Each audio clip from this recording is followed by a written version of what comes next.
বঙ্গবন্ধু নেতৃত্বে দেশের স্বাধীনতা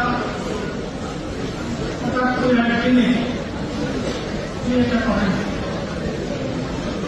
এই স্বাধীনতা পাকিস্তান সৃষ্টির অন্যদিকে তিনি বুঝতে পেরেছিলেন এই পাকিস্তান বাংলাদেশের জন্য হয়নি। ৩ সালের ঘোষণা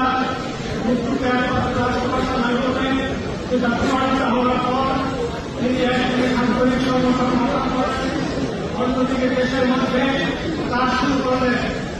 1948 সালে যখন গণতান্ত্রিক যুগের সৃষ্টি হয় সেই মিটিংয়ে তিনি বলেছিলেন আগামী দিনে যারা বাংলার সরকার নিয়ে সংগ্রাম করবেন তাদেরকে এই কমিটি গঠন করতে হবে। 1950 সালে আমাদের 18 হওয়ার পর তিনি